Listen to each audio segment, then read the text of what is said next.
আজ শেয়ার করব 1 চামচ 5 ফোড়ন আর সেদ্ধ আলু দিয়ে সম্পূর্ণ নিরামিষ একটা সোয়াবিনের রেসিপি, যেটা নাকি নিরামিষের দিন কেন একবার খাবার পরে অন্য কোনো দিনও মাছ মাংস বাদে এই রেসিপিটা করতে চাইবেন, এটা আমি গ্যারান্টি দিয়ে বলতে পারি। এতটাই টেস্টি হয় খেতে। নমস্কার বন্ধুরা, শ্বশুর বৌমা রান্নাঘর অ্যান্ড ব্লগ চ্যানেলে সকলকে স্বাগত। তাহলে রেসিপিটা কি করে তৈরি করব সেটাই দেখে নেওয়া যাক। প্রথমেই এইখানে নিয়েছি সোয়াবিন। এবার সোয়াবিনটাকে আমি উষ্ণ গরম জলের মধ্যে একটু ভাপিয়ে নেব, সেই কারণে জল বসিয়ে দিয়েছি আর তার মধ্যে সোয়াবিনগুলো দিয়ে দিচ্ছি। আপনারা চাইলে ঠান্ডা জলেও ভিজিয়ে রাখতে পারেন কিছুক্ষণ, তবে একটু ভাপিয়ে নিলে পরে যেমন বড় বড় সাইজের হয়ে যায় তেমন নরম তুলতুলে হয়। এইখানে আমি একটা মিক্সিং জার নিয়েছি আর তার মধ্যে দিয়ে দিচ্ছি একটা গোটা টমেটো, বীজগুলো বাদ দিয়ে দিচ্ছি ঝালের জন্য কাঁচা লঙ্কা, আর দেব ছোট ছোট করে কেটে নেওয়া আদার টুকরো। এর মধ্যে অল্প পরিমাণ জল দিয়ে এবার একসঙ্গে পেস্ট করে নেব। সোয়াবিনগুলো ভাপিয়ে নেওয়া হয়ে গেছে আর আমি একটা চামচ দিয়ে তুলে দেখিয়ে দিচ্ছি যে কত বড় বড় হয়েছে। এগুলোকে জল ছেঁকে একদম একটা থালার মধ্যে তুলে নিয়েছি। হাত দিয়ে সোয়াবিনগুলোকে চিপে চিপে জলগুলো বের করে নিয়েছি। আমি হাতে তুলে দেখিয়ে দিচ্ছি সোয়াবিনগুলো কত সুন্দর নরম তুলতুলে হয়ে গেছে। গ্যাসের ওভেনে কড়াইটা বসিয়ে তাতে দিয়ে দিচ্ছি 1 চা চামচ পরিমাণ 5 ফোড়ন আর হাফ চা চামচ পরিমাণ সাদা জিরে। 5 ফোড়ন আর সাদা জিরেটাকে গ্যাসের ফ্লেম লোতে করে ভালো করে ভেজে নেব। সোয়াবিন দিয়ে তো অনেক রেসিপি তৈরি করে খেয়েছেন, একবার ঠিক এইভাবে সম্পূর্ণ নিরামিষ 5 ফোড়ন দিয়ে তৈরি করে খেয়ে দেখুন। মশলাটা সুন্দরভাবে ভাজা হয়ে গেছে, গ্যাস অফ করে দিয়ে এবার একটা প্লেটে ঢেলে রেখে দেব। ওই কড়াইটায় গ্যাসের ওভেনে বসিয়ে দিয়ে দিচ্ছি সর্ষের তেল, আর আমি রেসিপিটা সম্পূর্ণ সর্ষের তেলেই রান্না করব। এর মধ্যে দিয়ে দিচ্ছি হাফ চা চামচ পরিমাণ হলুদ গুঁড়ো, তারপর দিয়ে দিলাম ওই যে সোয়াবিনগুলো জল চিপে তুলে রেখেছিলাম সেই সোয়াবিনগুলো। ভালো করে সোয়াবিনগুলোকে গ্যাসের ফ্লেম লো টু মিডিয়াম করে ভেজে নেব। এবার এর মধ্যে দিয়ে দিচ্ছি লবণটাকে মিশিয়ে নিয়ে এটা ভাজা হতে থাক। অন্যদিকে আমি একটা ছোট পাত্র নিয়েছি, তার মধ্যে জলের মধ্যে দিয়ে দিচ্ছি 1 চা চামচ পরিমাণ জিরের গুঁড়ো, 1 চা চামচ পরিমাণ হলুদ গুঁড়ো, আর হচ্ছে কাশ্মীরি লঙ্কার গুঁড়ো, দেব লবণ, আর দিয়েছি 1 চা চামচ পরিমাণ ধনের গুঁড়ো।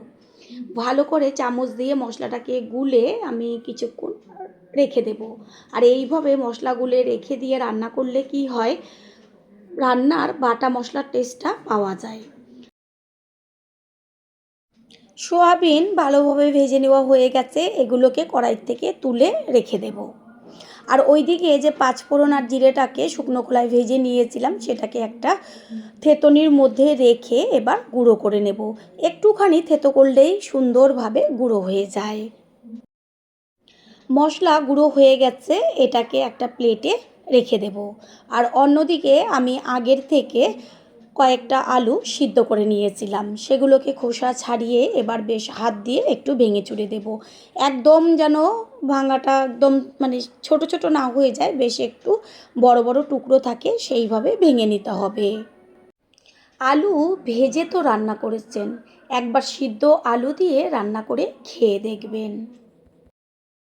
গ্যাসের ওভেনে কড়াইটা বসিয়ে দিয়ে দিচ্ছি সর্ষের তেল, আর তেল গরম করে নিয়ে গ্যাসের ফ্লেম লোতে রেখে এর মধ্যে দিয়ে দেব একটা তেজপাতা, শুকনো লঙ্কা, আর হচ্ছে হাফ চা চামচ পরিমাণ 5 ফোড়ন। ফোড়নটাকে ভালো করে তেলের মধ্যে ভেজে নেব। আর ফোড়নের থেকে সুন্দর একটা গন্ধ বেরোলে এর মধ্যে দিয়ে দেব ওই যে টমেটো, কাঁচা লঙ্কা আর আদা দিয়ে পেস্ট করে নিয়েছিলাম, সেই সম্পূর্ণ পেস্টটা আস্তে করে গরম তেলে দেব। মশলাটাকে ভালো করে কষিয়ে নিতে হবে টমেটোর কাঁচা গন্ধটা যাওয়া পর্যন্ত। 3-4 মিনিট মতন কষিয়ে নেবার পরে এর মধ্যে দিয়ে দেব ওই যে আগের থেকে জলে গুলে রেখেছিলাম জিরের গুঁড়ো, ধনের গুঁড়ো, লঙ্কার গুঁড়ো, হলুদ গুঁড়ো আর লবণ, সেই সমস্ত গুলে রাখা জলটা। এবার সমস্ত কিছু ভালো করে মিশিয়ে নিয়ে গ্যাসের ফ্লেম লো টু মিডিয়ামে রেখে একটু সময় নিয়ে কষিয়ে নিতে হবে, যতক্ষণ পর্যন্ত মশলার কাঁচা গন্ধ না যায়। আর মশলা যত ভালো করে কষানো হবে রেসিপির টেস্ট ততই টেস্টি হবে। মশলার ওপরে সুন্দরভাবে তেল ছাড়ছে, মশলার থেকে সুন্দর একটা গন্ধ বেরোচ্ছে। এই পর্যায়ে এর মধ্যে দিয়ে দেব ভেজে নেওয়া সোয়াবিন। আর সোয়াবিনটা সবসময় ভেজে নিলে পরে কি হয়, সোয়াবিনের মধ্যে একটা কেমন গন্ধ থাকে, সেটাও থাকে না আর টেস্টও হয় দুর্দান্ত। ভালো করে মশলার সাথে সোয়াবিনটাকে মিশিয়ে নিয়ে 2 থেকে 3 মিনিট মতন কষিয়ে নেব। এবার সোয়াবিনের মধ্যে দিয়ে দেব ওই যে সিদ্ধ করে ভেঙে রেখেছিলাম আলুর টুকরোগুলো, সেই আলুগুলো। আলুর সাথে সোয়াবিনটাকে মিশিয়ে নিয়ে আরও একটু কষিয়ে নিতে হবে, আলুর মধ্যে যেন মশলাগুলো যায়। পুরনো বন্ধুদের সবসময় আমাদের পাশে এইভাবে ভালোবেসে থেকে এগিয়ে নিয়ে যাবার জন্য অনেক অনেক ভালোবাসা। বন্ধুরা, আপনারা যে যেইখান থেকে রেসিপিটি দেখছেন অবশ্যই কমেন্টের মাধ্যমে জানাবেন। আপনাদের ধন্যবাদ জানাতে পারলে সত্যিই আমরা ভীষণ ভীষণ আনন্দিত হব। আবারও একটু ভালো করে খুন্তি দিয়ে ওপর নিচ করে মিশিয়ে নেব। তারপর এর মধ্যে দিয়ে দেব উষ্ণ গরম জল। আর জলের পরিমাণটা একটু বেশি দিতে হবে, না হলে সমস্ত ঝোলটাই টেনে যাবে। আর এটা একটু বেশ মাখা মাখা বা একটু গ্রেভি থাকবে হালকা, সেটাই খেতে ভালো লাগবে। এই যে গ্রেভিটা দিয়েই সমস্ত ভাত খাওয়া হয়ে যাবে। গ্যাসের ফ্লেম হাই করে দিয়েছি, ভালো করে জলটা ফুটছে, এবার ঢাকনাটা চাপা দিয়ে দেব গ্যাসের ফ্লেম মিডিয়াম করে।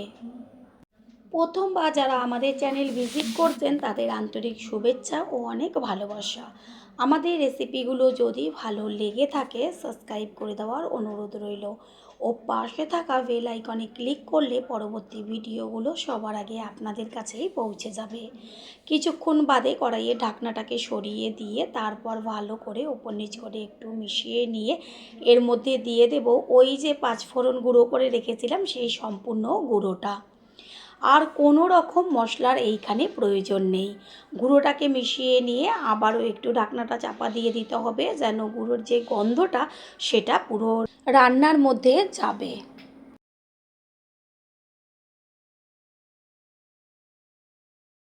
5-6 মিনিট বাদে গ্যাসের ফ্লেম হাই করে ঢাকনাটাকে সরিয়ে দিয়ে ঠিক এইভাবে হাই ফ্লেমে হতে দিতে হবে। কতখানি ঝোল রয়েছে, এই ঝোল কিন্তু থাকবে না, অনেকটাই টেনে যাবে, সেই কারণে জলের পরিমাণটা একটু বেশি দিতে হবে। সমস্ত কিছুর ব্যালেন্সটা ঠিক রাখার জন্য দিয়ে দিচ্ছি 1/2 চা চামচ পরিমাণ চিনি। চিনিটাকে মিশিয়ে নেব। আর এতে কিন্তু কোনো রকম গরম মশলার গুঁড়ো আমি ব্যবহার করব না। ঠিক এইভাবে আর 2 থেকে 3 মিনিট মতন ফুটিয়ে নিলেই একদম রেসিপি তৈরি হয়ে যাবে। এবার গ্যাস অফ করে দেব।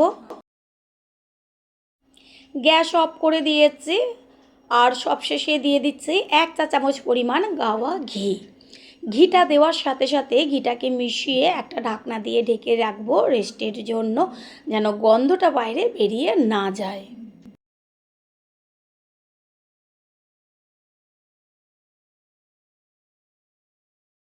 5 মিনিট বাদে ফিরে এসে ঢাকনাটা সরিয়ে দিয়ে সম্পূর্ণ লুকটা দেখিয়ে দিচ্ছি, কত সুন্দর লাগছে দেখতে। এবার একটা পাত্রে তুলে নেব। তৈরি হয়ে গেল আজকে সম্পূর্ণ নিরামিষ একটা অসাধারণ স্বাদের রেসিপি। আশা করি রেসিপিটি ভালো লাগলো। আর যদি ভালো লেগে থাকে একটা লাইক, কমেন্ট, পারলে একটা শেয়ার করে অবশ্যই জানাবেন। আপনাদের করা একটা লাইক ও লাইকের পাশে থাকা হাইপ আমাদের কাছে অনেক অনেক গুরুত্বপূর্ণ। All friend, thanks for watching my video. আপনারা সকলে ভালো থাকবেন, সুস্থ থাকবেন। আবারও দেখা হবে অন্য কোনো রেসিপির এপিসোডে।